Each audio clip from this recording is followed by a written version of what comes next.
السلام عليكم بنات، كي دايرين؟ لاباس عليكم؟ نتمنى تكونوا بخير وعلى خير نتوما كتشاهدوا الفيديو ديال اليوم. رجعت لكم فيديو جديد، واخا صراحه باقا عيان والصوت باقي ما كاينش، ولكن ما بغيتش نعطل لي فيديو. راكم عارفين ضروري ما نحط لي فيديو هاد المده ان شاء الله حتى يتحل لي البلوكاج من القناه. هنا غادي نشارك معكم ان شاء الله واحد المسمن غزال. واخا انا صراحه زرت عليه لانه كانت واحد الحاجه كتسناني جايه في الطريق ما كنتش عواله عليها، وصراحه مهمه بزاف وفرحاتني. غادي نشاركها معاكم وصافي. فاش جاني التليفون انهم قريبا يوصلوا وقريبه توصلوا يجيبوها، فقلت دغيا دغيا نزرب على هاد المسمن هكا نحيدو. آه، نحيدو باش فاش يجيو ما يلقاوش الروينه في الكوزينه. فما خليتوش يرتاح نهائيا، يعني هاد العجينه كامله مكتاب ليها بحال هكا. الا المسمن اللي صابت معكم داك النهار خليتو يرتاح، لا هذا خليتو يرتاح، ولكن الحمد لله جات النتيجه زويونه. المهم العجينه اللي خليت كنت خدمت بها مسمن في الصباح. عادي، مسمن عادي بالطريقه ديال راكو عرفتوها، ديال هاك امك هاك باك دغيا، يعني ما كنسرحوش المسمن. واللي بقى لي من العجينه قسمته على ثلاثه. درت جوج كرات موين وكره كبر منهم، اولا كديروا وحده كبر من وحده، حيت ان شاء الله غادي نديروا وحده وسط من وحده. هانتوما غادي نحاول نبسطو غير شويه، وغادي ندير ليه الزيت. عندي هذاك الزيت ديال الطياب اللي كنخلط زيت البلديه مع الروميه، بالطريقه اللي كنت قلت لكم. وصافي درت البصيله كيف شفتوا معايا، راه درتها هكذا شنيفات، شحرتها مزيان حتى هبطات. عاد درت ليها التوابل هكا باش التوابل ما يتحرقوش. عاد درت ليها مليحه البزار والتحميره والخرقوم. صافي هادو هما التوابل اللي درت فيها. وغادي ندير الشحمه. باقا عندي الشحمه ديال الكلوه، هي اللي كندير بها المسمن ديال الشحمه، كيجي بها زوين بزاف.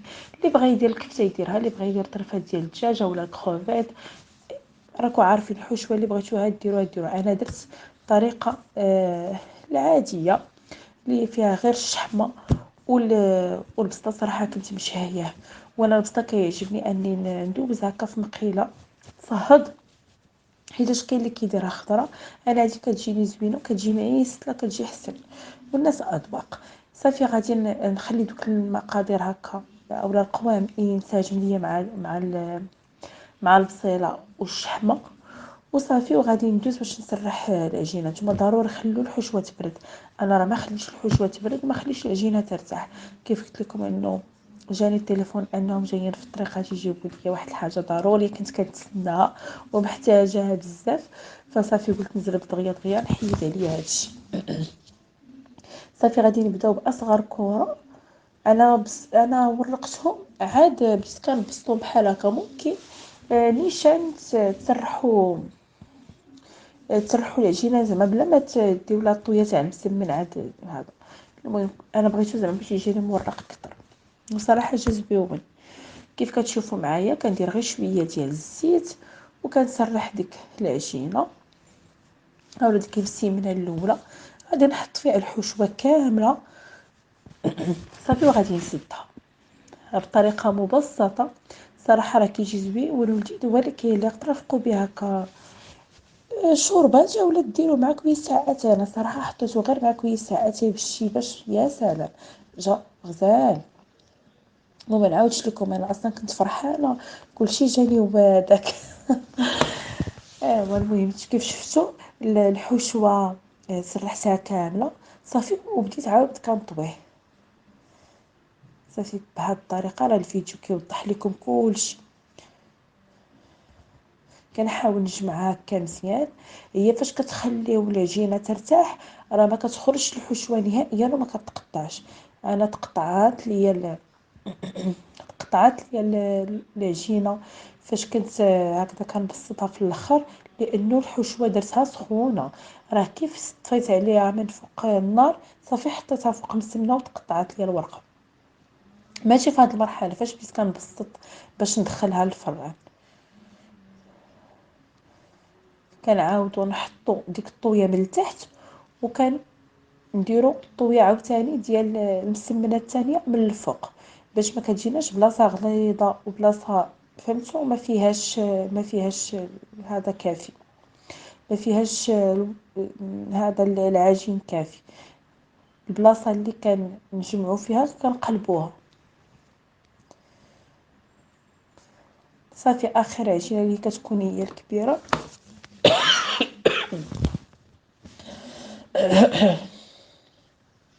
كيف قلت لكم سمحوا لي، اللي كتكون هي الكبيره كاع فيهم كاملين، هي اللي كنخلوها في الاخر باش كتجمع لينا هذيك الكره فاش كترجع هكذا كبيره باش كتجيب مجموعه وما كتخرج ليناش الحشوه نهائيا.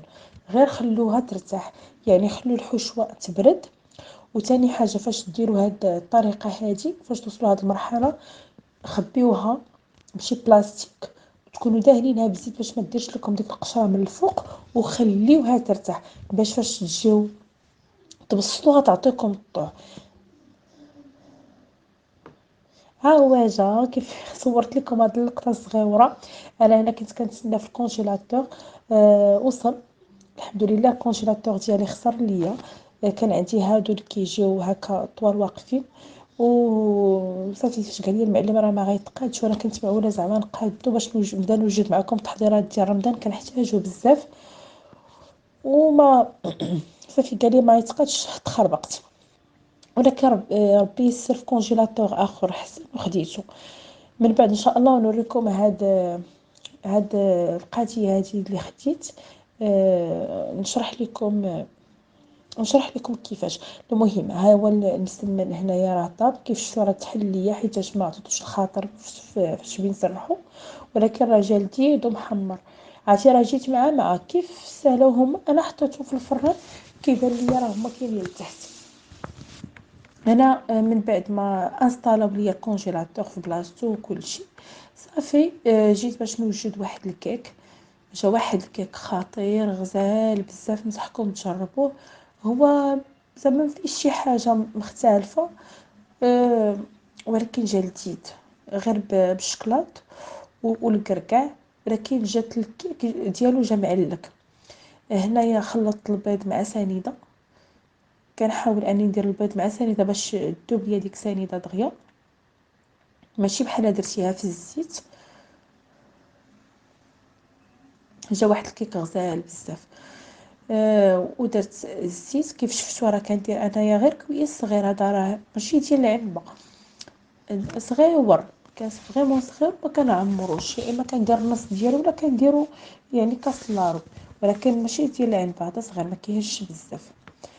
غادي نخلطو وغادي نضيف ليه واحد يوغورت طبيعي ما فيه حتى شي نكهه.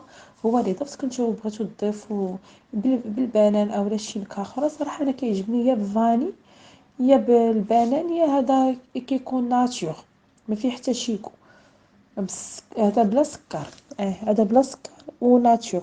خديت هذا ديال دوست صراحه زوين. انا طاحت ليا شي حاجه في سميتو في الخليط، انا حيدتها. المهم راه معكم انا على طبيعتي.